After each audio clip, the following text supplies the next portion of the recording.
Embassy ya Saudi Arabia abaana bagikumyeko omuliro kanchikuddiremu. Embassy ya Saudi Arabia etudde mu ggwanga erya Kenya abana Kenya bagikumyeko omuliro. Ensonga yeno gyogenda okumanya mu katambi kano nga tetunaba kutuuka ku nsonga yennyini wa subscribinze. Bw'oba tonaba kubanga subscribinga kwata ku kigambo subscribe atera okwate ku kade akali waggulu.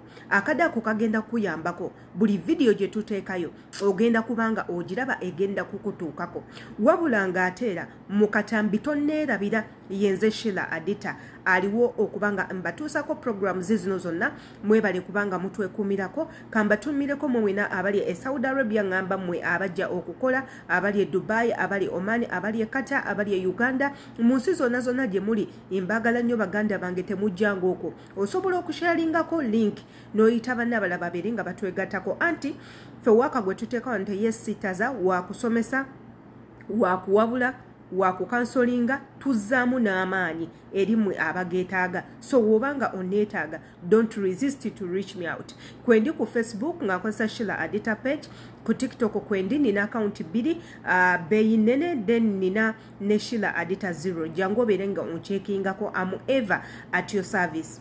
Ebintu ebigenda mu maaso mu ggwanga erya Kenya bizibu ddala. Antis Embassy eya Saudi Arabia ekumiddwako omuliro mu bwangu ddala. Abantu bagisazeeko okwekalakasa kufuusa okwekalakasa batandise okubanga bagikoona abantu batandise okuba omulanga internet yonna ekutta omuliro olw'ensonga nti waliwo akatambi k'omwana muwala omunakenya nga bamuwadde omulimu gwa kuyonsa mbwa era nga omwana ono amabeere galaga geewaze nnyo gamuzimbye gavaamu amata agatiirika okufaako obufi naye nga amata ganeeno era n'amabeere ge agayina okuyonsa omwana gayonsa mbwa. Kino nno kijje abakulembeze aba Kenya mu mbeera ne batandikirawo okuyisa obutambi okukuba enkuŋŋaana z'amawulire. Amawulire gagenze ku Al Jazeera gagenze buli wamu gasaasaanye buli wamu era nga abakulembeze bagambye ebintu by'okutwala abaana mu ggwanga erya Saudi Arabia bikome era nga abatuuze bagamba abakulembeze omujja mu ntebe mutusuubiza ebintu bingi mwatusuubiza freedom ne mutusuubiza emirimu. Ku freedom gye twagala okulaba ketandike olunaku olwaleero ng'etandikira ku bantu bammwe beri muli mu kufuga ng'etandikibwa ku bantu bammwe okubateerawo emirimu n'okulwanirira eddembe lyabwe. Twagala ekyokutwala abantu okukola e Bulaaya mu Saudi Arabia mu Jordan mu Dubai bibeere nga bikoma imbagirawo mpaka eggwanga erya Saudi Arabia we bavaayo ne batunnyonnyola katambi kano mpaka omuntu akozesa muganda wa foono bino ebintu ebyambiyone ebibi ebyesittaza okutuuka wano paka ng'avuddeyo ng'eggwanga erire limukutteko. Nze nno nga Sheila Adita kino ekintu nkisapootinga 100%. Wabula ng'ateera ngenda kusooka kwogeramu nammwe baganda bange mwenna abana Uganda. However kino ekintu tekituusa ku muna Uganda nekisobola okutuukako esawa yonna. Nze nga Adita akatambi ako nakalaba bakansindikira naye nti olw'okuba tekaali kansi yange nsaakawaako nnyo birowoozo. Wabula ate ngenza okulaba nti nno bisaasanye nnyo ku mawulire babijjiddeyo enjala obutambi buyitiŋŋanye abantu bali mu kwekalakaasa ne ŋŋamba kangogereko. Gwe mwenna muganda wange ng'oli house manager ne wobanga toli house manager naye ng'okolera Muwarabu ng'okola mu nnyumba nga kati nze nkola mu nnyumba y'Omuwarabu naye siri house manager nina emirimu egy'enjawulo gye nkolayo ndi first aid giver ndi ku balwadde benkolako era nga mu mwezi nsobola okufuna abalwadde abasukka 10 era nga mu mwaka nsobola okukolera Abawarabu abasukka 20. Omulimu gwange gwa kutambula butambuzi kubanga amwe military first aid giver nkola ku bintu bya bulamu kati nange era ntwalibwa ng'omuntu akola mu kiyumba mulimu ebintu ebimu by'otalina kukkiriza kukozebwa by'otalina kukkiriza kukozesa nga gwe omukozi oyina ebiseera ebisinga okwesalirawo byebiriwa nga tetunaba bigendako gwe wenna saagala omisinge butambi nga bwe buti beera nga osubscribinga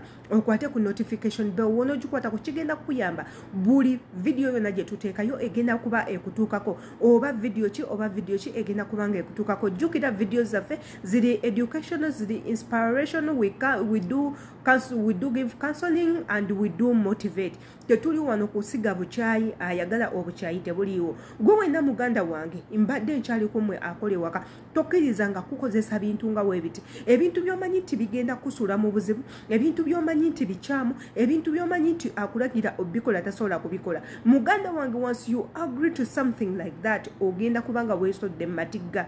Ekisooka ogenda kujjamu obulwadde. Omuwala oyo asobola okufuna scabies, omuwala oyo asobola okufuna breast cancer kubanga ayonsa nsolo.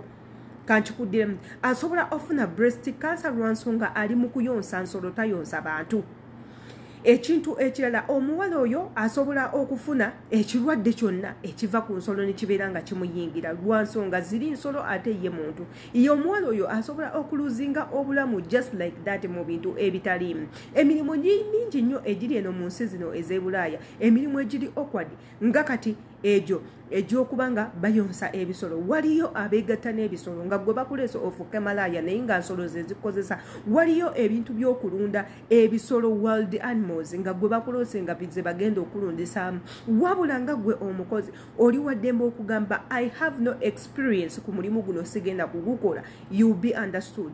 Nga omulimu ng'ogwo ogw'okuyonsa ebisolo oli waddembe okugamba nze sigenda kugukola, siri trained kugukola. N'ekintu ekirala osobola okugamba teri muntu yenna ayonsa kisolo.